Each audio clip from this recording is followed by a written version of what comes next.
Hold on. Okay.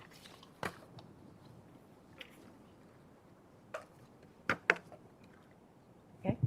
All right, perfect.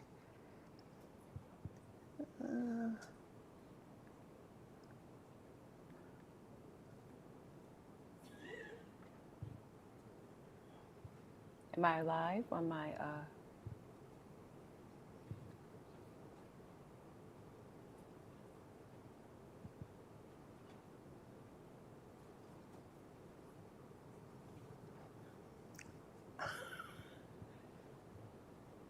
am I getting any live on the clicker?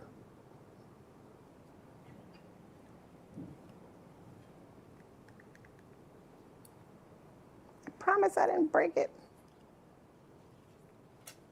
It worked earlier, or am I supposed to click here? I'm not getting any power. Okay.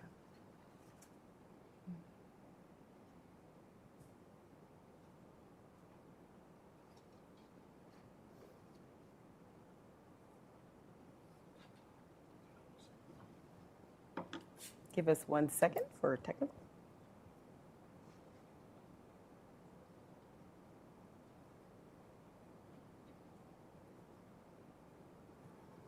Okay.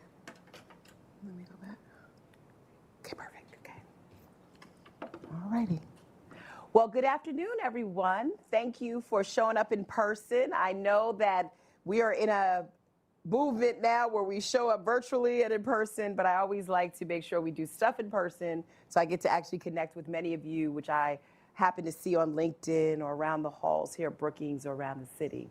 I am Dr. Nicol Turner Lee. I'm a senior fellow in governance studies and the director of the Center for Technology Innovation. If you don't know already, I am the author of a new book called Digitally Invisible: How the Internet is Creating the Underclass, available at the Brookings bookstore. And most importantly today, I want to talk about a project that I've been engaged with for the last year, which is the AI Equity Lab, of which I am the founder, and my co-chair, who happens to right now be overseas in Paris, Renee Cummings, and I have worked very closely on, given our particular interest in AI equity. For those of you who are following us online, greetings to you as well. We're happy that you took the time to spend the next hour plus with us as we take on this issue. And our hashtag, for those of you who are following us and would like to ask questions, is AI Equity Lab. And I would encourage all of you in this room, if you are an active tweeter, to also do the same or share it on the social media platform of choice. What I wanted to do before we got started is to do something that I rarely do, because many of you who know me know that I tend to be either on a panel, moderating, but normally not necessarily presenting content before all of you. I actually want to do that today. I spent a lot of time, not just the last 30 years, but the last year plus, thinking about AI and thinking about how it's contextualized in ways that we live, learn, earn, love, and communicate. And most importantly, today is both an exciting day and equally tough, because we're somewhat uncertain as to how the next administration will potentially value equity and how we create and execute AI models that embolden appropriate opportunities while protecting people from consequential harms. I'm reminded by a talk that I recently heard by fellow sociologist Dr. Ruha Benjamin. We both were in Barcelona, Spain. And she asked the crowd, which I was included, to take some responsibility and have some agency in how we imagine AI systems for the good and how the rogue may also manifest itself. And after hearing her, I came back not only jazzed about amplifying the work that I do, but equally committed to keeping this word equity in my mouth. We know in this group that there are consequential outcomes like discrimination, unnecessary surveillance, stereotyping and profiling. So many of my other colleagues, as some of you that you will hear today, are engaging and watching and interrogating this research and practice that is actually dominating some of the conversation. But what I want to do today in my talk, and what I'm going to do as part of the panel, is to talk a little bit about why it's so important to still frame equity as a pivotal part of AI design and deployment. Now, I hope that you can sit still for just a moment to hear me out on this. And when we bring up the panel, we'll definitely preserve some time for Q&A. But again, let me walk you through why this particular topic keeps me up at night. And let me start by sharing this particular side as to why equity still matters. It matters because we still have consequential outcomes from rogue AI systems that actually, in some instances, can create irreparable harms. And I'm going to talk a little bit about what and who has been subjected to that.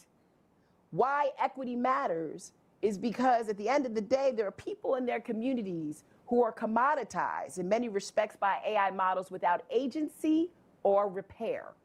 I just recently, earlier today, as a matter of fact, presented at the FOSI conference on what we were talking about AI as it relates to young people.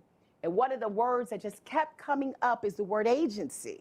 And so this is a conversation that we hope to have and one I hope to share as part of something that we're doing for the AI Equity Lab. Now, I want to make sure that I'm going down your lane when I say equity, that you recognize that I'm not sharing it as a politicized concept, nor should it be for anyone who actually speaks this word. But I know we're in the backdrop of a conversation around banning books, removing DEI, suggesting that racial representation in military and corporations run counter to the American dream of meritocracy. But friends, as a sociologist, I know that we have a lot to do to catch up and ensure that the bits and bytes that dominate everyday conversations include just about everyone. And the people right now who are training AI systems have been commoditized. If you don't own a copyright, a trademark, or a patent, you are a subject of the technology which is actually incredibly changing our lives. And for those of us who know what that term means, and for those of you that may be confused, let it not spark controversy, but as Dr. Benjamin has suggested in her new book, let it spark imagination. The last reason why equity still matters is that AI research and researchers need to include, not exclude, the people who are the subject of their models and applications. There are many of us that sit in this room and we're not often asked about what that means in terms of our viewpoints or lived experiences to be at the table when these models are designed. And much of the reason why we talk about equity is because of the absence of their voice, the invisibility, as I call it in my book, the digital invisibility, that we as researchers and think tank and advocates, et cetera, have to think about the right framework to make sure that their voices go included. Equity matters, my friends, because we don't live in a vacuum. And I can't say that enough, that the world in which we live is only better because all of us exist in it. And that's why we have to create technologies that is much more susceptible and much more appreciative of those values.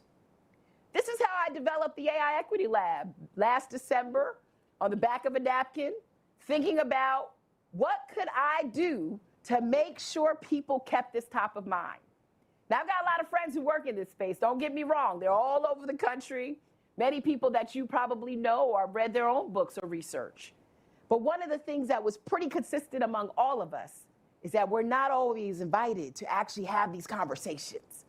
So the Equity Lab was created with the goal to create inclusive and equitable AI, where subjects are visibly engaged. You're going to hear a little bit about that work with the panel in creating purposeful policies and praxis, which result in non-discriminatory and more competitive outcomes.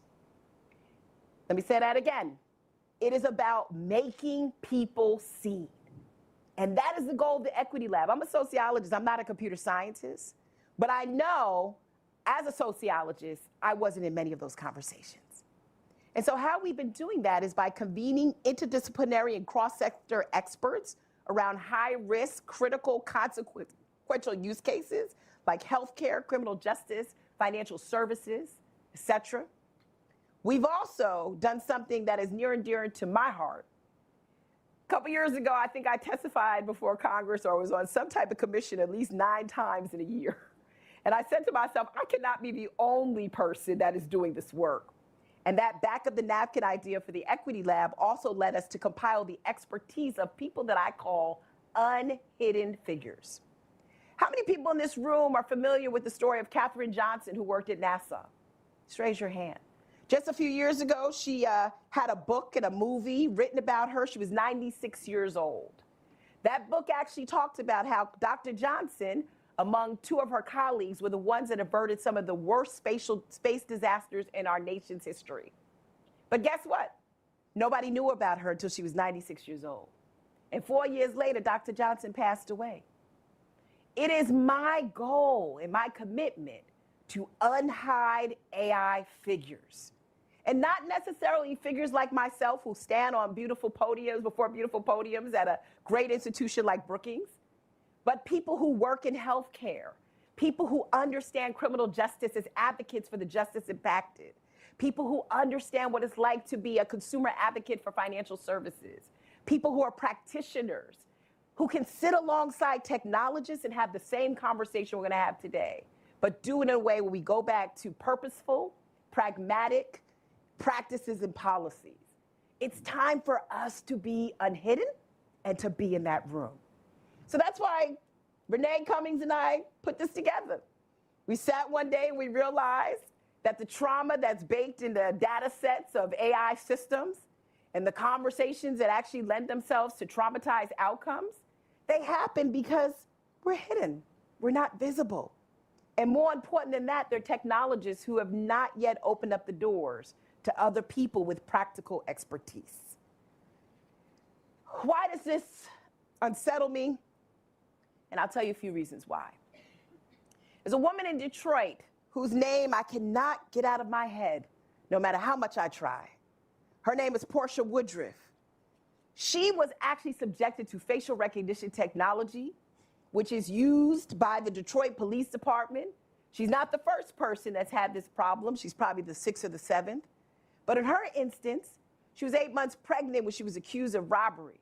Not only was she identified through facial recognition, who many of us in this room know that it's faulty, her match came through a 2015 photo. And the person who committed the crime was not even pregnant. And let me take you a little further. She was actually arrested in her home before her children as they prepared to go to school. She went to the police department. From what we know from publicly available information, and she almost suffered a miscarriage. A mother who was not the person in the CCTV video, but yet was brought to the station, one of 7 people in Detroit, who's now actually suing the Detroit Police Department. But her name resonates with me because here is a case where we didn't do our part to make sure that technology sees us. But she's not alone. Let me introduce you to Crystal Marie McDaniels. She was denied a mortgage more than 10 times after paying more than $6,000 out of her pocket, her husband and herself. And it wasn't because they had bad credit. It was because an algorithm was used to determine her eligibility. And the way that the algorithm was trained, in addition to the proxies that were inputted, she was a self-employed worker. And as a result, it did not see in her application steady employment. Mrs. McDaniel shared when her story broke. It was a big story that was actually covered just a couple years ago about the hidden bias in housing verification.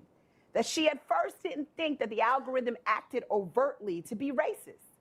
She thought it was just a mistake by the inputs that she was actually given to the application. But when she realized that colleagues of her white colleagues were the same employment background, didn't have the same problems, it piqued her interest. Now, she finally got that home, but it took her 16 tries. The algorithm actually determined her fate. And just last month, if I could take you down this lane, a company by the name of Safe Rent Solutions settled a $2.2 million lawsuit after a woman named Mary Lewis accused a third-party firm who works diligently on housing eligibility on behalf of landlords and property managers. Basically, they do a risk assessment of your ability to pay. It was discovered that they were denying Black applicants based on their race and income. And what makes this story particularly compelling, Ms. Lewis was a housing voucher recipient. So she had guaranteed income to pay for her housing, but yet she was denied that right to live. And friends, this is not civil rights time. This was last month, right before many of us sat down with family and friends to enjoy Thanksgiving. A lawsuit was settled about an algorithm that continues to place people on the cusp of the quality of life and social opportunities. And let's move beyond just individuals for just a moment, and let's think about the context, or the contextual use, I like to call it, in which these models live. Whether they're journalism and AI, and we intentionally in the Equity Lab, just so you know, we don't lead with AI. We lead with the sector, because the sector was here before the AI, technically. Even though some people could argue with me, right, about AI being around for a long time. But some of these sectors were well-baked and well-developed. The technology's just been integrated into them. So think about this plethora of contextual use cases. Journalism and AI. We'll talk a little bit about that on the panel. Entrepreneurship in AI. There are still models that help persist the type of systemic inequalities that happen for founders. Global development in AI. I'm so happy as part of the project that we hired a young woman. Her name is Dr. Shinasa Okolo. She couldn't be with us today. She leads our global majority work. And you may know her name because she made Time's 100 list of the best and brilliant minds in this space, a Brookings fellow. Election civic engagement in AI, education in AI, climate and environmental justice in AI. There are people and there are communities that are equally affected when AI goes wrong or has consequences. Friends, we're at a crossroads. Do we allow machines to regress civil rights and human protections? Do we allow machines to manage our society and humanity over the things that people fought for? Do we reinsert the value of public interest into conversations that exclude the impacted? Well, that's what we're doing here at Brookings. The AI Equity Lab in the last year has convened more than 100 subject matter experts in journalism, education, healthcare, and criminal justice. And you'll hear some of the moderators talk about their work. We've developed some white papers, many of which will be released in the next week or so, 2 weeks, on journalistic integrity and equity, healthcare and equity, education and equity. I'm most proud of all three of these. We've got two of the folks that moderated these sessions and one contributor. But at one point in education, if I can actually boast for just a moment, we had 70 people in this building rolling up their sleeves to figure out how we actually build equitable AI in education, from teachers to social service case managers to government folks. It was just beautiful to see this conversation happen. We've grounded our work in global majority use of AI and equity. What good is it for us to solve the domestic issue if we don't get the international context correct? And so on the global majority side, Dr. Okolo and other partners and friends have been thinking very carefully on how do we close the AI language divide? How do we think about sustainable community development issues? How do we ensure that digital workers have equity when it comes to conditions? And we brought on two new fellows that I'm particularly happy for the AI Equity Lab. Dr. Sorrel Friedler is one that looks at this intersection of equity and as it relates to government functions like eligibility on benefits, among other things. And we also brought him Raj Korpin, who's at Hunter College, who actually not only looks at participatory AI and robotics, but he also looks at queer and AI identity as it's actually factored into the AI models that we actually release. Their sensitivity, their empathy to identity is really important. So we've been busy. We've been so busy that I'm tired. But this last piece is most important. The Unhidden Figures Repository is going to be one of the first to amplify these leaders, among others, who are actually working for more equitable AI. Now, for next year, we've got our work cut out for us. I think we've set a pretty good standard. But most importantly, you see that book again. One of the things that this conscience, I know I'm so selfish, self-shaming, but I thought about it when I was preparing this talk. And the reason why I show my book is if you look at the title, it says Digitally Invisible. Who in this room can look at that presentation or think about yourself or your community and know that there's an intersection between being on the output side of AI and being digitally invisible? Who in this room can think about people that they know that are doing work in this space, but don't get the credit? I spend a lot of time when I'm out now just getting names of people that I meet that are doing really interesting stuff that none of us in Washington know who they are. They're digitally invisible. And think about this last point. With the high-range computing power of AI technology and the necessary infrastructure, how in the world, if we have a digital divide, will we ensure that people will get access to these advanced capabilities? I'll close here because the work that we're doing is not done. It's just a continuum. But I'll close with a story from my book that I think points to this intersection between digital equity and AI equity. I went to a place, a library in Phoenix, Arizona, and I talk about this in my book, and I met a woman by the name of Frances. And Frances was arguing, and if you've read my book already, if you haven't, it's a bunch of stories that sort of lead us to the digital divide as more issue of competitiveness. And Frances was in this library really arguing with the librarian to get a library card, to the point where she had tears come down her face.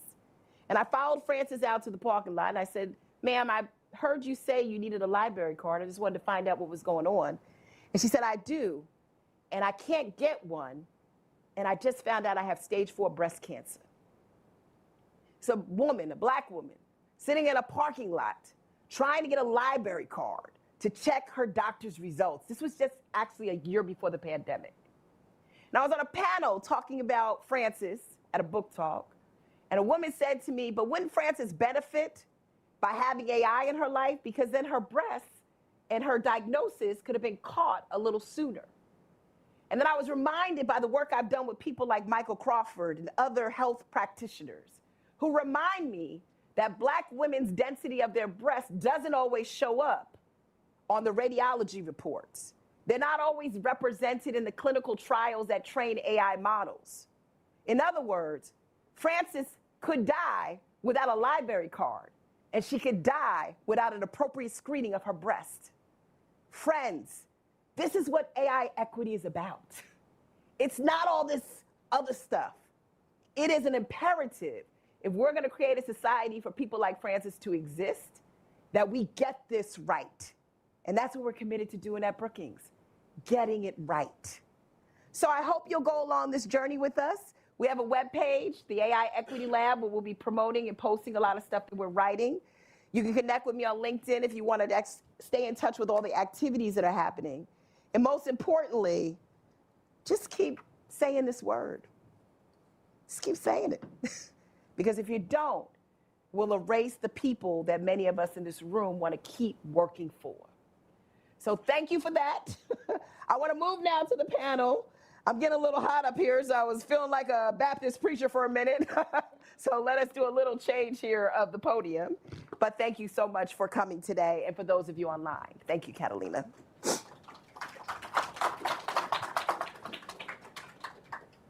I'm going to ask our distinguished panel to come on up. Thank you. Thank you. Thank you.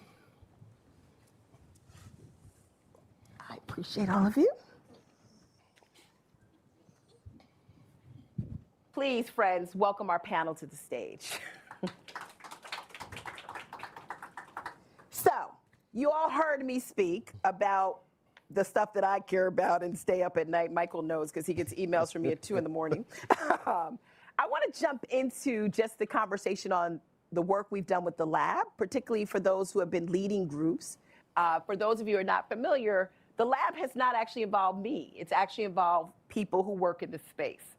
And so you're going to meet, and let me just do that formally so that you just don't start talking, Michael Crawford, who is the Assistant Vice President for Strategy and Innovation at the Office of Health Affairs at Howard University, and the founder and executive director of Howard University's 1867 Health Innovations Project.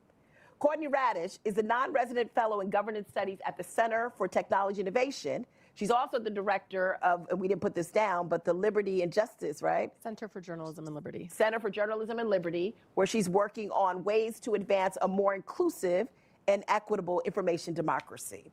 Kevin Johnston, he was actually a participant in the group, so I invited him back, is a student privacy and accessibility lead at the Office of Educational Technologies at the U.S. Department of Education. And if you know Damon Hewitt, he doesn't necessarily always have to be there, but the work of the Lawyers Committee always resonates when we're talking about equity. And Damon, who is actually part of the Criminal Justice Working Group, is President and Executive Director of the Lawyers Committee for Civil Rights Under Law, but can talk about all these issues as we implicate equity in the conversation. So I want to start, Michael, with you. I mean, the Equity Lab, your job was to look at healthcare and AI. And you worked with about 20 plus people over a course of a couple of months to really think about what does that mean? Opportunities, risk, non-discrimination, et cetera. I'd love to hear more, particularly with your background in healthcare and AI, the major findings of the group, and maybe talk to folks about how that process looked as well. Well, before I get started, I just want to thank you, Nicole, for your leadership and the opportunity to collaborate with Brookings on this meaningful project. I think that the time that we're in, the explosion of AI with respect to healthcare, this work is not only necessary, but it's imperative that we get it right. Healthcare for too long has left too many people behind. As we look at social determinants of health and we look at health disparities, the data is very clear in terms of the groups that have been heavily marginalized by our healthcare system. So as we move to this 21st century healthcare posture and it becomes more digitized, it is important that we think through how we develop and deploy AI models within the healthcare system. So with that being said, it was a pleasure to collaborate with the AI Equity Lab. As Nicole mentioned, we convened an interdisciplinary group of individuals across the healthcare ecosystem to explore the positive and negative effects of AI on individuals and communities, especially those communities that are underserved. And we did that with the express goal of trying to gather opportunities and best practices of AI use cases from an administration and clinical deployment perspective. We looked at existing legislation and regulation around AI in healthcare. We explored pragmatic programs and public policies to advance inclusive and representative AI models. And then we looked at some innovative and pioneering best practices that will ensure the responsible and ethical use of AI. We did that through the lens of 4 distinct discussions. And we did it in a model of sessions. So our session 1, we explored the relationship between AI and health equity, along with the opportunities and challenges to cultivate a more inclusive AI health system. Session 2 discussed the required governance structures, policies, and frameworks to promote inclusive and responsible AI. Session 3 explored the infrastructure and resources needed to enable the widespread development and deployment of AI models. And then our final session looked at who are the most important stakeholders that should be included in this discussion. And we started the discussion with a basic question. What comes to mind when you think about AI and health equity? And do that within 3 words. And the 3 prominent words that came up throughout the course, through that exercise, was potential, misunderstood, and inevitable, which was very interesting when we asked that question as kind of like a flashpoint before we got started. When we concluded the discussion, the 3 words that really resonated after our sessions was inclusive, innovation, and impactful. So as we engaged the group had a perspective at the beginning of the process, and at the end of the process, we noticed that behavior, perspectives, and context change throughout the process. Yes. And I'll just touch on a couple themes before we move on to the next question. During session 1, a real theme emerged around complexity and aspirations and challenges around what we call some of the subgroups. And when we think about some of these subgroups, we think about community-based organizations, right, that are often digitally invisible within this process, the faith community, the workforce, and some of the workforce within healthcare that are not at the tables when we're developing these AI models. When we think about trust, trust was a big underlying theme throughout our sessions, talking about moving from trust building to trust earning. And now we're in a posture where we really have to think about how do we earn the trust of patients and providers within the healthcare system. And then when we talked about session 2, there was a lot of dialogue around data collection, how data was being collected. Do we have standardized data definitions to be able to understand the data that we are collecting? How are we incorporating race and ethnicity within that process? And is that a positive or negative in terms of how algorithms are being trained and looked at? In session 3, we talked a lot about infrastructure, Nicol's area of expertise, around broadband and computing power. And are communities able to participate if they don't have access to broadband or hardware or data plans that are affordable to leverage this powerful technology that we call AI? And then session 4, we talked a lot about stakeholders, the invisible groups that Nicol mentioned that are not included in this process, which is incredibly important when we talk about governance structures, how we're looking at data governance structures, how we're looking at developing digital health tools that have underlying AI capabilities. How do they come to the table? How do they participate within this process?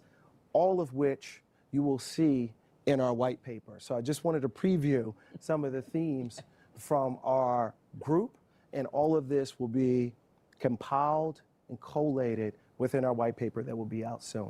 Last thing I will mention, because everyone has inspiration with respect to why we do this work, and as I think about my digital journey and working in this digital development process, I'm often reminded of a patient that I talked to that we wanted to participate in a digital health clinical trial. And he said, Michael, the only reason I will participate in this digital health clinical trial is because of you. And others have asked me to participate, but no one has shown genuine interest and went out of their way to establish trust with me. So he said, when you're in the rooms that I know I will never be in, make sure that you articulate our voice and amplify our voice in this discussion. That's why I think it's so incredibly important that we're doing this work within the AI Health Equity Work Group, and that we are able to speak to folks online and in this room that have the power and agency to affect change. Thank you. Thank you, Michael. And I'm so appreciative of the work that he's doing on this, seriously. And the group, just so you get a color of the types of people that are in these working groups, you had pharma, yep. You had health insurance providers, you had community health clinics, you had academics. Yep. So we really were pushing the envelope to make sure that we had a very diverse group of stakeholders. And we had the technology firms. And the technology firms. One of the largest tech firms in the world participated in the call and was very active in terms of their engagement and what the final product would look like. Thank you. Courtney, you know, we've talked about, and you saw the way I presented it, right? It's people in context, people in context. And I was thinking about when we did the journalism roundtable, that was context for people. Because as we know, and as we've been working on this, news matters, and where information sort of originates also matters. Talk to us a little bit about, you know, that experience, but I know you pushed the envelope even further based on the erasure of AI when it comes to content creators, journalists, and other newsmakers. Thank you. So I would also reiterate the thanks to you, Nicol, and to Brookings for convening these sort of multidisciplinary, transdisciplinary conversations, because I think they're really important, and it lets us delve into the, comparisons. You mentioned couple of words, trust. Trust is also the currency of journalism, and there's certainly a trust deficit. And so one of the issues grappling with is, how do you use AI in journalism in a way that builds trust? How do you do that with communities that are already very distrustful of institutions, of journalism, of historic marginalization? And how does that, historic marginalization, not being present in news stories, get reinterpreted and reiterated into AI systems? Because one of the very interesting things about journalism that came up is journalism is not only affected by and AI systems. It not only represents issues and people and concepts. It is also the foundation of AI systems, and so it's like doubly implicated in artificial intelligence, because if you look at the data sets that are underlying all of the major models, the most important data sets are comprised overwhelmingly of quality sources, including news sources. So like Common Crawl, big training corpus, news sources. But which news sources, right? They're the dominant hegemonic news sources. Almost all of them are American. Almost all of them are based in major urban liberal areas. They do excellent journalism. I work for the New York Times. I don't want to denigrate them, but let's be honest, the fact that you don't have the same representation of, say, the historic Black press in that training material, if you don't have representation of multilingual content, of global majority content, of journalism from, say, contexts, right? We know lots of contexts around the world. Journalism is not operating in a free environment. It's dominated by state journalism outlets, if you can call them that, state media outlets. What does that do to the type of content that is even created at the beginning of journalism that is then ingested to train these large language models and foundation models that are underlying every other system that then healthcare or education or whatever area is building on top of? And so, we discuss things like, what are the ideological biases inherent in the underlying foundation models, due both to what data is available in the first place to be digitized, which news organizations were able to afford to digitize their archives to even be used as training data. Indigenous communities that have objected to the inclusion and digitization of native languages and what, their media, and not wanting those to be just out in the world for, what many consider to be theft by these big corporate AI companies that are leading the generative AI and, innovation flywheel. We talked about what the implications are for opting out as well as for opting in. And there's a really interesting case about a retrieval augmented generation system, which is an inference model. So you've got both the underlying foundation models, large language models, but then you've got these other models that they put on top to like make your chat bots or your search engines more relevant, right? So they'll return these results from you. So, these interesting opportunities for Black newspapers to come together and create a collective where they will basically create a system that AI systems can plug into that will be then trained on the Black press, which offers really interesting opportunities for rethinking what our ground truth is, for how we think about and deal with inclusion. But then we also dealt with the political economy implications of how our AI systems are being developed. So right now, all of the major foundation models have been built premised on a business model of theft, taking intellectual property without paying compensation, without credit, and without compensation. What does this do to the durability of professions like journalism, especially for diverse community, local, specific communities that want to have their, journalism to cover their communities? Already journalism is not a sustainable business, like it's not a sustainable business for the vast majority of media companies. So this has all sorts of implications. If we see yet again that journalism is, that big tech is building its business model premised on taking and yet not giving back through, for example, paying licensing fees, which is how we've traditionally dealt with copyright for the past several hundred years.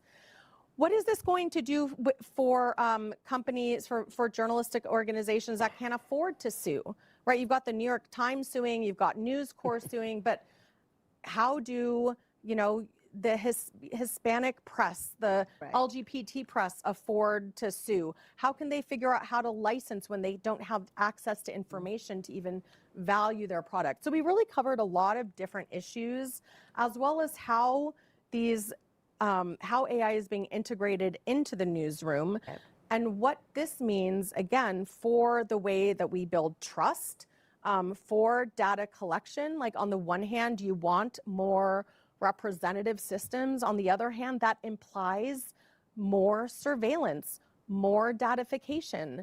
And that has massive implications for marginalized communities, for communities of color that have historically been over-surveilled, and for the type of economy and politics that we're building. And so, one of the things I think that really stood out for me is that, it seems like we're talking about journalism, but we're actually talking about the very foundation of artificial intelligence and all of these different socio-technical and political economic issues that we're dealing with. And thank you for that, Courtney. I mean, this is, again, Michael and Courtney will have papers coming out on this. But what was so interesting on the journalism side, as Courtney is referencing, it was a whole range of people that were participating. So this reality of the black press, for example, coming together was true. Someone said, I don't know how many of you are from New York, if you've ever heard of the Amsterdam News or Baltimore with the Afro. The curated archives of both of those newspapers is so extensive, but yet they're digitized, but not to the return of the ailing nature of their revenue models. And so things like that, again, I'm hearing some themes, which is one of my goals of the Equity Lab, like trust, like data governance, like how we look at the market. But we'll talk more about this as we evolve. And hopefully, again, if you're watching us online, please send us questions, get in the conversation, hashtag AI Equity Lab. And for those of you here, we'll have time for Q&A. But also, I would say extraction. Yes. I think that is something that comes out, I would assume, in the healthcare domain, but also in journalism, like the extraction from those without power by the wealthiest companies in the world, by billionaires running trillion-dollar companies that are creating new facts on the ground that we then have to grapple with without having sufficient voice or opportunity to impact and shape. And I think that's why things like, the executive order was a step in the right direction, getting some of these safety institutes, but there's so much more that needs to be done. And just to let you all know, there were technologists at that meeting as well. So these were intentionally designed to have a whole range of stakeholders to get to some of these issues. There was never consensus that was assumed. That's true. But it was conversation. That it was that. Yeah, I figured in DC, if there's an organization that could do consensus, show me, because I think we're better off doing convenings, right? Kevin, I want to jump to you because you came as a contributor, just a participant, right, to the AI and Education and AI workshop. And a lot of that discussion had a lot to do with shifting pedagogical areas and how we should look at that in the Department of Education. You've been in a trek to democratize technology as well. Just talk about some of the findings, but more so what you're doing at DOE to make sure some of these trust concerns are being mitigated in particular. Yeah, so I think one of our big taglines, and this actually comes out of the OMB memo, which is kind of the younger child to the EO, but one of the taglines there is mitigating the risks in order to harness the benefits. And in the education space, I can say there's a lot of folks who are really interested in getting to some benefits, because we all know that there's a ton of unmet need. And there's a lot more that people would like to make good on that they just don't have the tools to quite get that far. And so I think that's the lens I think that was brought that day, was like, we all know that we want something good out of this, but how do we do it? Because we can guarantee it's not going to happen by default. There's got to be a lot of norming, a lot of sense making, a lot of figuring out. And so that's one of the things I thought was great about that day, was we did have such a broad array of folks, and Nicole already alluded to this, but I mean, all the way from, classroom level practitioners to, school level administrators to system level administrators to policy folks, nonprofits, philanthropy, technologists. And there was a lot of hashing out that I feel like did go on in that about, like what degree of transparency should someone expect? What are they even able to provide? What are the limits of transparency on really big models and things like that? And I think one of the things that was really great too, and this has been a common theme across many of our reports, is the need to build AI literacy across the ecosystem so that you can do that kind of hashing out. Yes. Because if there are broad misconceptions, or if there are folks who are coming at this with different paradigms but aren't able to figure out the common language that they need to do that, it makes it really hard. And so we started the day, I think, with just setting out, like, let's get some baselines on things, and we were really grateful. One group that I would absolutely recommend all of you follow along with, if you're not already, is NIST, the National Institute for Standards and Technology, coming in and talking about some of the really foundational pieces to frame that day. I think connected to that and following on from that, we had a great chance to release a number of pieces of guidance. One, the tagline is building trust, and it's building trust between developers and educators. Yep. One of the main pieces that we bring up there is that if there's going to be trust, it's going to have to start with intentional co-design. Yeah. That means that there should not be products that are brought to the education space unless they were brought to the education space with educators integrally involved. And we talk all the time with developers, and we're like, what are you doing to co-design? And they're like, well, we have some focus groups. We're like, that's not really like where we're headed here. Like, we really want intentional involvement, and that also means that we release the developer's guide, and when I talk to groups of educators, I say, before you go and think this is a guide just for the Entrepreneurship 101 class, hold on. Because educators also need to be familiar with the guide so that they can participate. That's right. So that they're familiar with some of the terminology, some of the tests, some of the assurances that developers are going to be interested in, and they can figure out how they best get involved quickly, because they also have very limited time. We also then followed on to that with a resource that was a guide for education leaders. I think we're really excited about this. One was released most recently in this. So we looked at the supply side. Now let's look at demand. Yes. What does demand need to know about how to meaningfully integrate technology into their settings? And it starts with a question of, should we? Yep. Does it even make sense? Which is largely goes down to a couple of questions of, like, do you have a legitimate use case? And do you have a theory of teaching and learning that you're going to try to bring this into? Because if it's just for the sake of, we know how that ends. So we really tried to push on, do you have it? And then the last thing that I'll kind of highlight here, and I think this was brought up in the day too, was the importance of building evidence around when it is implemented. A lot of people can have a lot of ideas about what would make sense and where and under what circumstances. In the history of ed tech, we've seen a lot of those ideas be flat out wrong. When it comes to actually, we did the evaluation and we saw no significant difference, right? But we thought it was going to change everything. And this is another case where evidence is going to be absolutely crucial, and evidence is going to be absolutely crucial for equity. Because it turns out that what might have worked in one setting might not work in another. And so one of the things that I think is really important in the equity conversation is that we think about equity as not just like how to do right from some kind of duty or civil rights standpoint, which is really important, but also how to do right by the most people. Yeah. And if things are inequitable, especially in a broad use technology, you don't know where that next great idea is going to come from. You don't know how to adapt things for the community. And so what you're going to get is inefficiency. And you're going to get inefficiency about the things that we all care about most. And so if we're going to be inefficient, or if we're going to be inequitable, we're also going to end up being inefficient. And I think that was a big theme of that day. Yeah, and it was so interesting, too, because we started that conversation wanting to just lead in with equity, which I know Damon is going to get to in just a moment, right? But we found ourselves looking at the exact things that you're talking about, like what is the procurement policy? What is the guidance of an AI-enabled teacher in the 21st century? What are the resources that go with that? How do you start parsing out leadership roles? Who's responsible for what? The administration, the educator, the parent, the community, the student. So I'm looking forward to that. That paper is really hard to write. Like I'm looking at it because there's so much that you can say, but at the end of the day, it goes back to preserving and protecting civil rights, right? And so I appreciated your involvement there as well as the other 60 plus people, because it turned out to be a day of a lot of learning, which again, folks, this is the reason why this is such an important project for me, because it's not just one person sort of talking, but it's a reciprocity of ideas that actually occurs. Now, Damon, I'm looking at you. All right. We're getting ready to embark on criminal justice, but I know that the Lawyers Committee deals with all of these issues. When you listen to these conversations that you're hearing, right, and you think about the essence of your entire career, which is protecting civil rights, preserving human liberties, where do you get most concerned? What keeps you up at night?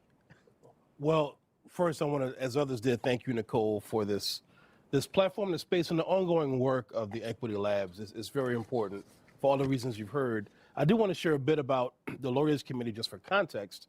You know, our organization was founded at the height of the Civil Rights Movement in 1963, 9 days after Medgar Evers was assassinated in the driveway of his own home in Mississippi, the NAACP field secretary. The President Kennedy convened a meeting of almost 250 lawyers, and he wanted to get lawyers from the private bar into the game, into the work of defending and advancing civil rights. Fast forward 61 years, we have litigated many cases, hundreds, thousands of cases, in fact. In the last decade alone, we've leveraged over 1 million hours of pro bono time from the private bar. The idea is that we have private lawyers who are what we call private attorneys general, trying to advance civil rights in all facets of American life. And so, you know, when I think about, that's a segue to your question, Nicole, because I think about the different facets of life that we're talking about here, some that many of you represent on this dais, some of which you mentioned in your presentation. I think about healthcare. I think about education. I think about criminal justice. I think about lending and credit and housing. All of these applications that you've heard about today, think about this. As long as we've had education in the schools in this country, public schools in this country, we've had racial discrimination in education. As long as we've had police in this country, we've had racial discrimination in law enforcement. In fact, police were created to corral enslaved Africans who were trying to seek freedom. As long as we've had elections in this country, we've had racial discrimination in voting. And so, yes, I am saying that there are underpinnings in the fabric of how this nation has long operated, where there is, if not invidious, intentional racism and discrimination, there's at the very least structural discrimination, which we would submit as more difficult to root out. So if we have AI systems built into those contexts, overlaid on top of those contexts, they can either make those things better, they can maintain the status quo, or they could actually make things a lot worse. And so the choice point is a very intentional one, right, in all of these contexts. And so you mentioned so many of them already. I would say across these contexts, though, it's important to think, and I think what my fellow panelists said about journalism is very interesting, because journalism, the writing of journalism, is the foundation for so much of the AI research, right? I think about this analogy as well. In all of these contexts, people are both the consumers and the product. Commoditized. Right? Commoditized, right? Both the consumers and the product, right? And so I'll put it now and speak of my friends who are community organizers. Anything about us, without us, can never really be for us. That's right. So if there is data in all of these contexts that is being mined and used, whether it's your personal data from your online searches and what have you, or whether it's assumptions being made about you, then if it's not done with you at the table, or with someone who represents your interests at that table, or your sector or your community at that table, then you're likely going to get a result that's really not designed to benefit you at all. In fact, it may be on that spectrum of making things much worse. You mentioned so many of the contexts already that I didn't want to talk about. I did want to just say, you know, there's sometimes assumptions about tools or technology or even policy that people say will make things better for us. In the green room before the session, I was talking about how after the Newtown school shooting at St. Hook Elementary School, there were calls to bring more police into schools, to even have armed teachers. We knew before then and we knew after them, that's not policy that actually makes us safer, right? That's actually policy that sometimes inures to the detriment of students in the classroom, especially Black and brown and poor students, but it hasn't proven to make us safer. There was an armed guard at Columbine High School in the 90s. There was an armed guard at Stoneman Douglas High School in Florida, right? I'm not saying that those single examples are the rule. What I'm saying is there is no panacea in terms of what will actually make us safer. And so when we think about the AI context, when people say, well, if you use AI, it's going to actually benefit everyone, that's not necessarily the case. It's really not necessarily the case. I do worry that in the context of artificial intelligence, facial recognition, in particular, that there is this misapprehension of what it can do for us. People use their iPhones to see your face. That's actually fairly primitive technology because it's just your face. What about if it's 1,000 faces or 1,000,000 faces? You know, testing has shown that these technologies are not normed against people with pigmentation like mine, whether it be in an airport, whether it be by law enforcement, whether it be me trying to use, sometimes it's sad and comical, a faucet in a public restroom. Seriously. Like I got tried a couple of times, right? Yeah. And so I'm just thinking, gosh, like sometimes it's just, bad hardware, but sometimes it's also bad tech as well. Does it actually recognize who I am? Will an automated car run me over? Yeah. Right. I think they have problems with white vans more than Black people, but you get the point, right? There's no panacea with the technology, and so I don't mean to overspeak on this because I don't know all the details of the investigation, but I understand that facial recognition technology we were talking about is not being used by NYPD as a general standard. It's not leveraged by law enforcement. And then some people say, oh, you could just use facial recognition to find the guy who killed the CEO of United Healthcare. Yeah. Well, it's just not that easy, folks. It's just not that easy. Imagine if that shooter were a Black person. Yeah. And, it's a horrible, what happened is horrible no matter what. Horrific thing for anyone to do. But I wonder what kind of dragnet people would have been calling for, hauling in people who may fit the description. I hope that there's no dragnet of white people either, right? But it's very disturbing, right? So that's a particular context that bothers me. I will also say, when I think about lending and credit, you had one example. I know, why did it take so long to get the lending issue? For me to get to it? Yeah, no, not for you to get to it, but for us to recognize that this is an issue as a civil rights attorney. I'm curious. Well, I think that part of it is that in all these contexts, what we're seeing is extant structural discrimination or just status quo that people are willing to expect and sadly accept. People take it as, well, this is just how things are, right? And look, in a lot of these use cases, I can't say that in every use case AI makes things worse in terms of having an even worse result, but it depends on what worse means. Worse, people say, oh, it's just the status quo, garbage in, garbage out, bad data, right? But I don't want to settle for that. I also think if that bad data, if AI accelerates the decision making, if AI also deprives people of touch points and opportunities for actual nuance, as you alluded to earlier, then that's problematic as well. I think there's also assumptions across the board. Crime is racialized, race is criminalized. There goes your facial recognition. When it comes to housing markets, people make lots of assumptions about the credit worthiness of people of color. And I think the example you shared was a particularly telling one because it reminds me of other, let's call it, I won't call it bad policy, but policy with holes in it. Remember, one of the responses to the pandemic was PPP loans, right? Those were designed to help employers ostensibly pay their workforce, right? But you know who it wasn't designed for? Sole proprietors, people who own barbershops, beauty salons. And you know what else? It reminds me of that Black people are especially Black women, statistically more likely to be entrepreneurs. PPP loans were not designed for entrepreneurs. And so I just think about, I know that's not AI, but it is an existing and extant dynamic where policy can actually help people in those situations. It can hurt them, or it can make things just the same. In fact, I think what I'm getting to, Nicole, is really that anything that says it maintains the status quo is just reflective of society actually is inherently tinged with some bad, right? I think there really can't be a neutrality when it comes to being on the side of civil rights and racial justice. Now, I want to come back to that because I had another question for you. But Courtney, she's like, I want to jump in too, right? Just because I think we have to be so careful about thinking that equity means that our AI systems are better at surveillance and identification decision making.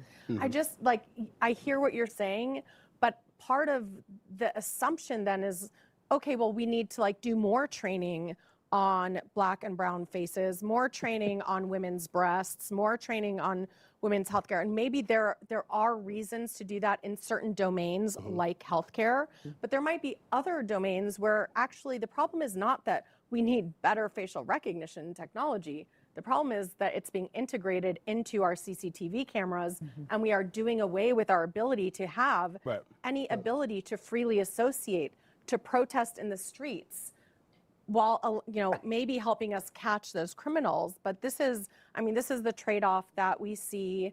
We have this. We're building the same technology as China to enable us to facially identify our biometrics, our all the sensorial devices that companies are creating to get our biometrics, to read our brain waves. The only difference is that they're not in the hands of the government yet.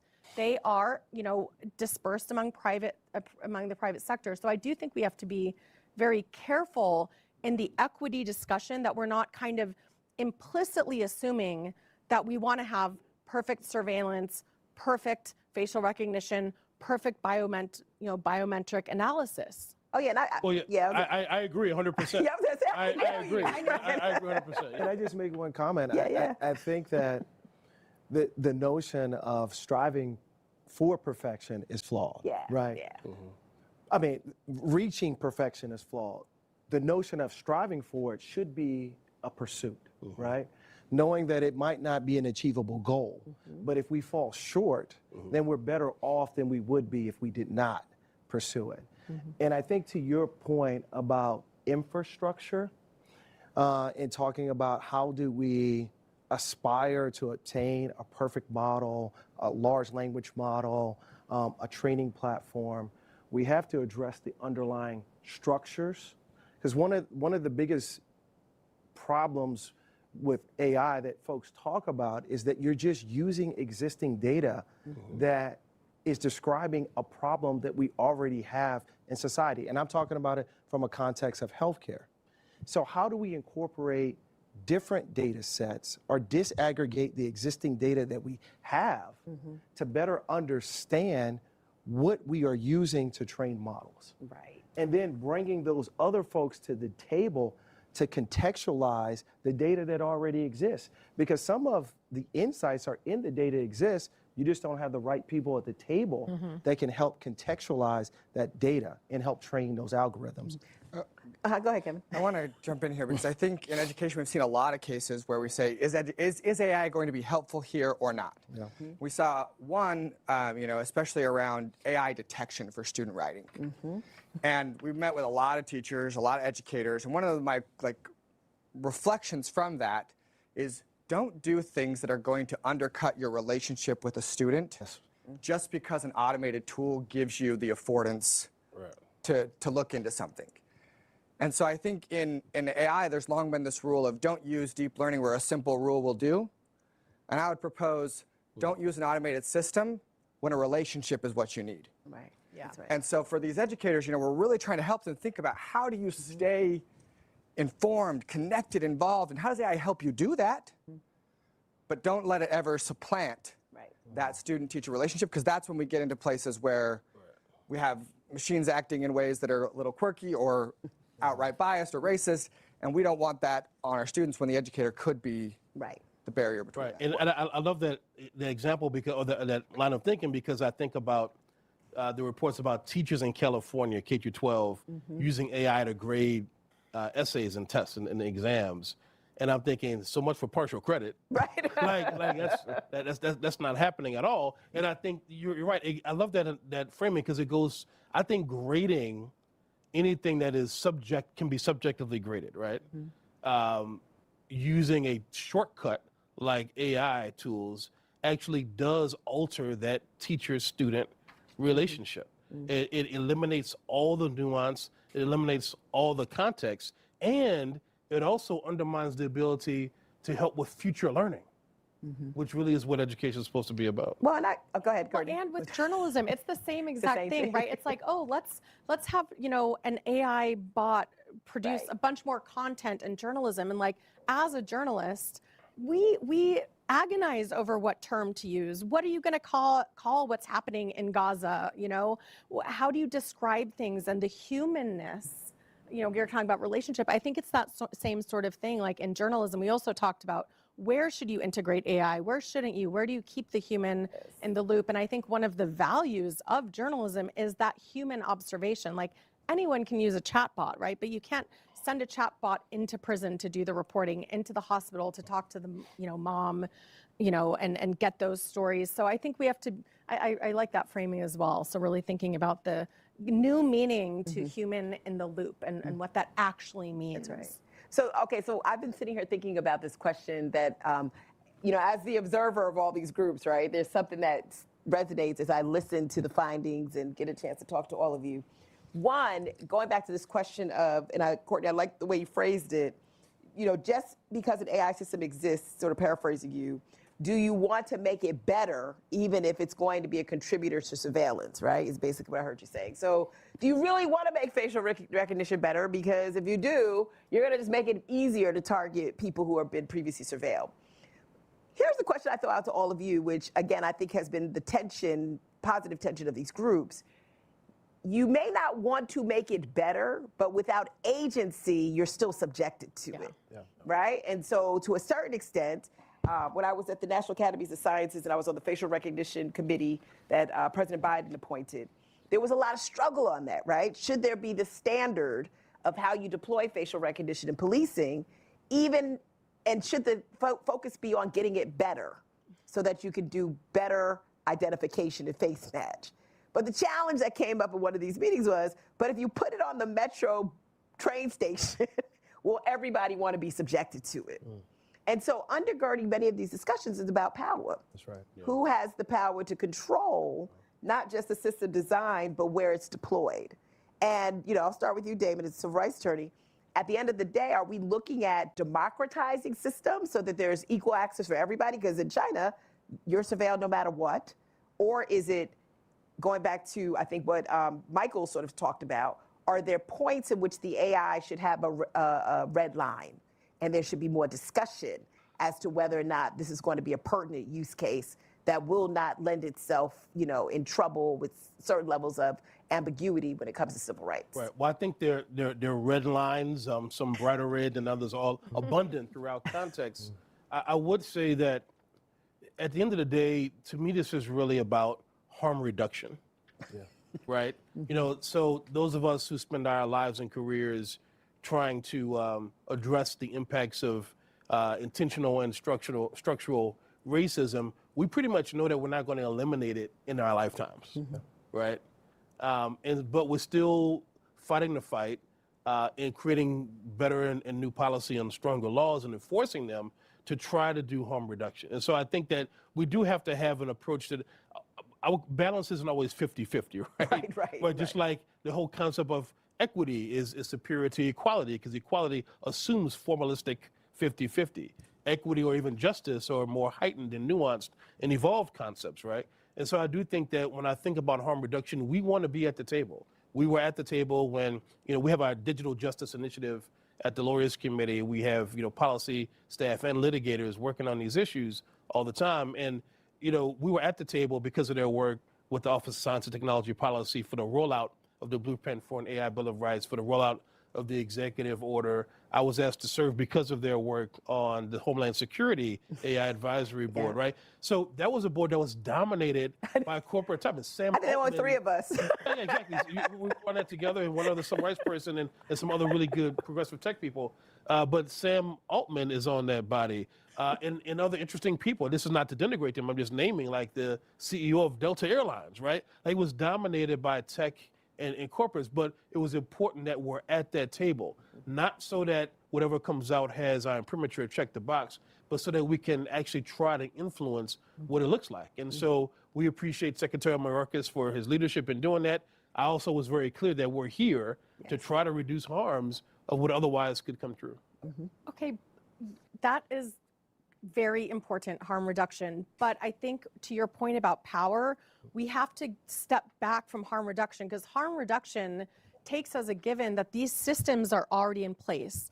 And the problem is that these systems are being created because of vast concentration of power in the hands of a few very wealthy, very powerful companies that control the entire ecosystem of AI, from access to compute, to data, to the talent that they need, to and then translate that into vast profits that they use to influence the political system and the regulatory system, so that we end up having to work far downstream on reducing harms without being able to control the systems that are being developed in the first place. So, yeah, we're sitting at the table, but the table was, created in a way where, we're like these little tiny peons sitting, next to these giant thrones. And if it's one thing, like, at least we live in the US where most of these companies are based, and we already have vast discrepancies in representation here. But I work a lot with journalists and media around the world. Their entire systems, their information systems, and increasingly, their political and economic systems are shaped by the concentration of power in our technology companies that are, of course, now way more than just technology companies, because AI is being integrated into all of our systems. So when we talk about power, I think we need to look at concentration of power, like, throughout the AI tech stack and within a few powerful companies, and especially to get out of this idea that the big tech companies and Sam Altmans, et cetera, are perpetuating that somehow U.S. innovation is concurrent and our safety is concurrent with protection for big tech. We will be far safer if we get innovative companies that want to be more privacy protecting, that want to have a different business model, that want to build in equity from the outset in the design. That's right. Rather than, like, let's not to say that harm reduction isn't important, but, like, to your point about perfection, let's strive for something more ambitious as well. Yeah, and we're going to go to questions next. So. No, This is what happens in the AI Equity Lab, just so you know. I don't want you to miss that for him, because one of the things that we've done, the Lawyers Committee, that goes to the question of power, is we rolled out a year ago model legislation. Right. Because one of the most powerful things we can do is regulate AI. Yeah. If you use the toaster to make breakfast this morning, it's more regulated than AI is. Yes. Actually, right? And so the model bill we rolled out has now been adopted, for the most part, most components of it, by Senator Ben Markey of Massachusetts, who introduced a few months ago his bill. It's the AI Civil Rights Act. Yeah. Right? And so that legislation would have things like a duty of care, which means companies have an affirmative duty to make sure, just like if you make a toaster, if it burns down your house, somebody's got to pay. If AI harms you, then somebody has to be accountable. But it also has some prophylactic pieces that we've pushed for, at least in our model bill, about data minimization, right? So it's a little bit of harm reduction, but also trying to cut things off before they get in the hands of folks who can do whatever they wish with it. So we need meaningful regulation. I think, frankly, all of the Equity Lab ideas, to me, I pray that the yield is not just, here's what innovation should look like. No. It's also got to be, here's what regulation must look like to exactly address that power imbalance we talked about. Well, I want to jump into question and answer, but it's so interesting because, like, when I was thinking about this with Renee, like, how you actually take this. I think the questions, as a sociologist, I think the questions are really real and the concerns are real. The challenge is, we've spent probably the last 4 or 5 years in Washington with no regulation, right? And so we've been striving for perfection at this level that doesn't exist. And so the question for the Equity Lab was, how do you create it in sectors that have more agency because you have practitioners and subject matter experts? But I want us to be sensitive, though, that AI is very widely distributed. I mean, it's not just big tech companies, right? It's your healthcare company is using AI, your housing lenders using AI, your ed tech providers using AI. So the bigger question we'll have to have, and for all of you in the room, is how do you begin to look at this distributed impact in ways that you can come up with some type of either sectoral guidance or some common themes like trust and governance and other things that we've spoken about in ways that it makes sense. So I would say in healthcare, no one wants to redo HIPAA, right? No one in education wants to go back and relitigate the titles, right? But what people want to better understand is how do you interpret them under this new context? And so I appreciate it. Is it harm reduction? Well, maybe it's not far enough, but that's why we're doing the AI lab on entrepreneurship, because we can't get people to make products if they can't get funding from founders. That's right. So there's a quagmire, right, which exists, which I find to be just incredibly interesting that came out in this conversation, and probably for all of you.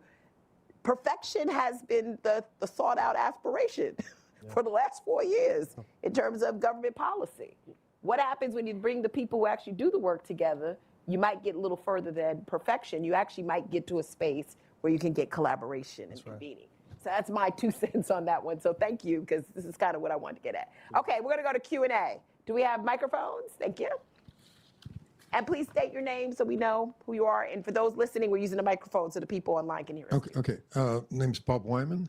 Sorry if I'm going too meta here, but I'm concerned about the idea that sort of the way to counterbalance sort of the implicit learned bias that AI systems may be subject to, or are subject to, is to sort of explicitly inject pro-equity bias into the system.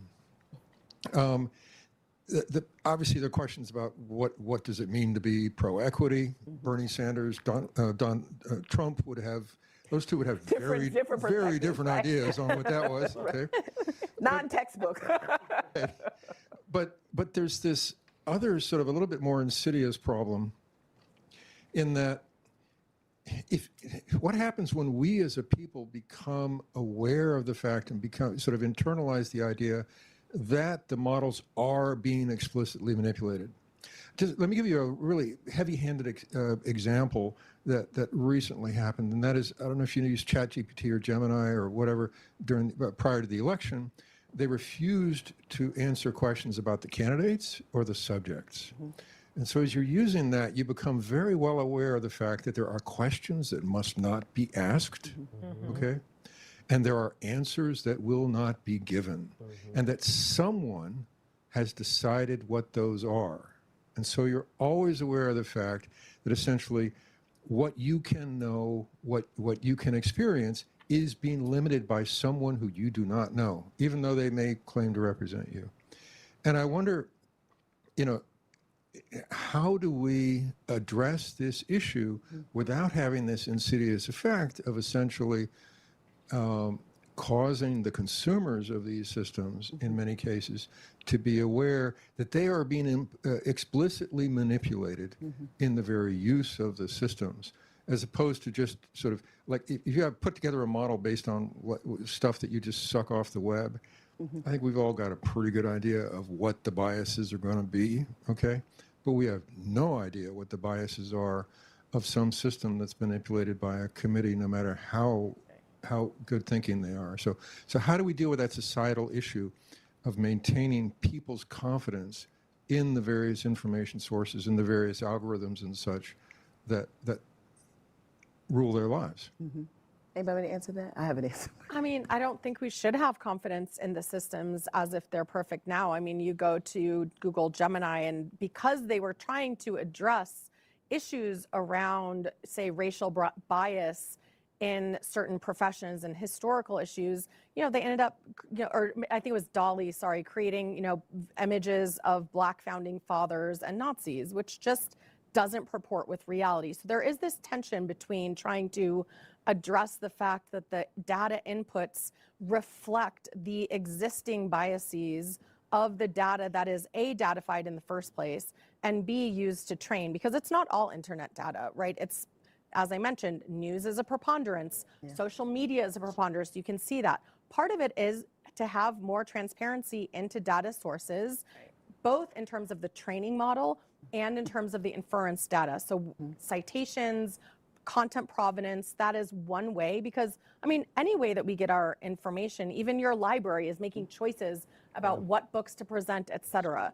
You know, schools, what you learn, et cetera. So I don't think we can look at everything as bias manipulation, but we do know that there are ideological biases in all of these chatbots. Elon Musk's Grok, for example, is specifically trying to be un-PC and, you know, counteract what's seen as like the normative dominance of ChatGPT and Gemini. The more that we understand and know that, I think that awareness, that literacy about those issues is the first step. That's right. And I'll say education. Right now, I mean, there's a significant deficit of trust throughout society, in healthcare specifically, about who do you trust in terms of who do you go to in terms of a problem, especially if you're from an underrepresented community.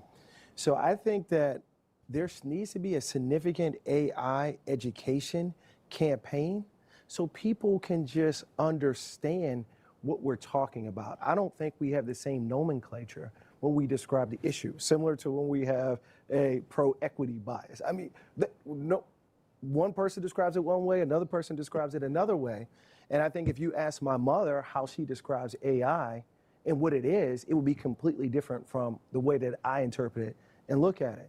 So I think that there needs to be a national campaign around AI education, and then you can look at it through these verticals. Now that may be ambitious, and will that resonate with the populace? I don't know. But we need to figure out a way to be able to educate people around some of these rudimentary elements of AI, specifically in healthcare, so that we can start to engender trust. Because otherwise, I think the folks that have been left behind previously will be left behind in this new era of technology and the digitization of healthcare, because they're fearful to use tools that will help them. That's right. And the tools can help them, but there's a fear around the data, privacy and security. Some of the ransomware events, the data breaches have impacted and eroded a lot of public trust. So how do you regain that back? And it's a big question, but I think that you have to start with educating folks. Yeah, and if I can just add on to that, because this is an area that I'm particularly interested in. There's a difference between marketplace speech and determinations of what people consider to be pro-equity or not. And a difference, I think, from what we're talking about from the sociological constructs in which data emanates. And so if data emanates from a point of inequality because of, you know, certain populations grew up in environmentally polluted areas, or certain groups had deficiencies when it came to employment. I mean, these are very well documented, well stated historical phenomena. I think the key is to have people at the table who can actually help you infer that this model will actually replicate those things. That's different than which candidate should be represented on a platform or not. We're talking about when I am developing like healthcare algorithms, and this is the same thing with facial recognition, or same thing when we look at healthcare, criminal justice. When I'm developing these tools, am I thinking about, right, some of the historical constructs that is going to influence the consequential outcome? As a researcher, I have to think about that, right? I have to think about when I'm putting a study together, does this honor human subjects? Is this going to actually create the type of relevance when it comes to the way that I'm constructing the study? Have I oversampled? Have I undersampled? I think in this marketplace of technology, we sort of forget that we have to do that diligence if we're going to create products that have reduced reputational risk. And that's my research at Brookings, is like, how do I reduce reputational risk? I go into the table with my eyes wide open. And oftentimes, because of the marketplace of the digital political economy, we're kind of going in saying, we got to rush to market. We got to create an algorithm that's going to do this. We got to make sure people procure ed tech. And we don't realize that we're replicating the same things that people see. So I was interviewed this morning about voice assistants. And the interviewer said, well, do you think that there are certain voices used for certain professions? And I said, yes, the caring economy primarily uses women's voices. So that is just going to be a tendency that they're going to lean into because most people think that most nurses are women, when really it's a very diversified field. But unless you have experts who can help you mitigate through what that potential consequence will be, it's not a pro-equity deal. For me, it just makes sense. Right? And that's just like a different thing than saying like, okay, is, the general foundations models going to, have some sort of equity bias? And part of that is because we say AI, and what we should say are like predictive statistical representations, Yes. algorithmic decision making. We need to, I think, Change the also language. be more precise about what exactly are we talking So about. I love that question because that's some of the pushback as to why people haven't caught on to why this is so important. So thank you for that. We got a couple more questions and we got to definitely wrap up. So we're going to do the two at the same time and then have everybody answer. And then Catalina's not going to give you that look because we're running out of time. All right. Hello, how are you? My name is Tim. I graduated from Howard University. My mother graduated from Howard University and my sister graduated from Howard University. And my dad graduated from Howard University. All right, cool. Oh, your dad did? Yes. Okay, all right.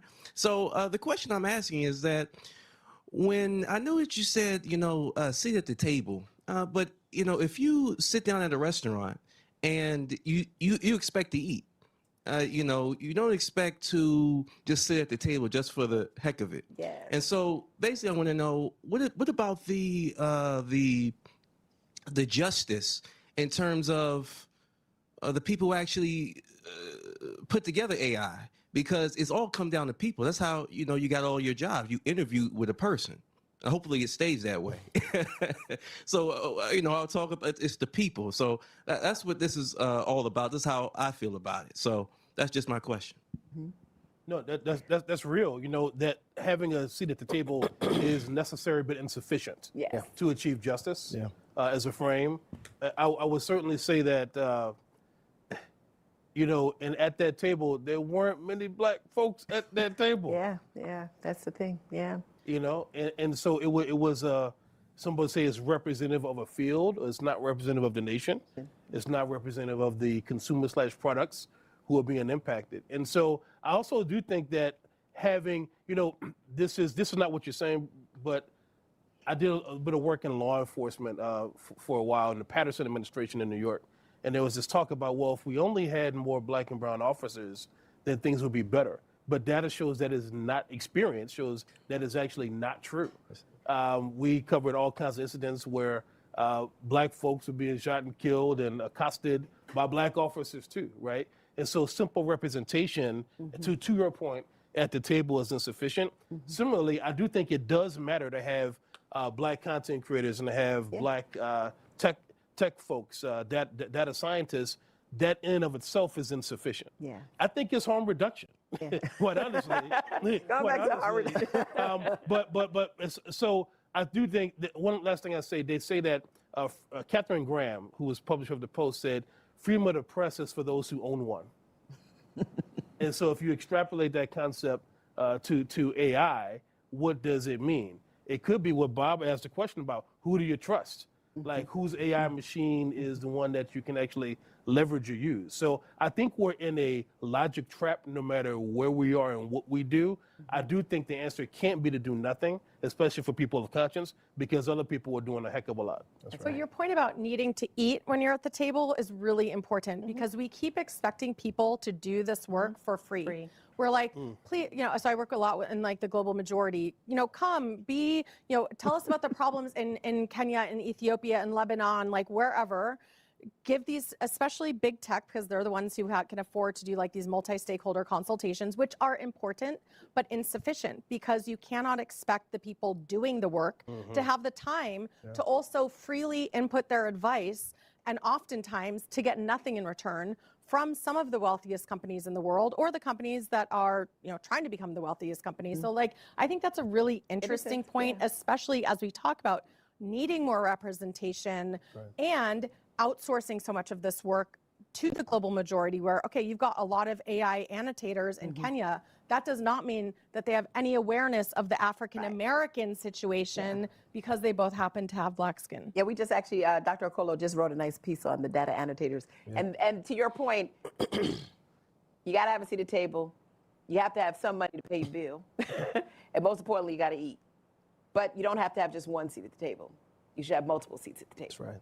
Right? Which is what the California congresswoman once said to me. You need multiple seats at the table. But that's a great conversation. That's sort of where the Unhidden Figures repository is going, to make this information available to all types of media, journalists, policymakers, etc. We have run out of time. I apologize, but we are 3 minutes over. Can we give a huge round of applause to the panelists? I feel like if I opened up one more question, that I would probably be here until 4 o'clock. First and foremost, please follow the AI Equity Lab. We're still continuing this work. The reports will come out in the next 7 to 10 days before the end of the year at least. Let us know if you want to be a part of it. We are constantly looking for unhidden figures to be a part of this because, as you heard me say, this is about the plethora of people whose voices are not represented in the schema of how we think about these issues. Thank you again, and thank you all for coming. And thank you to those online.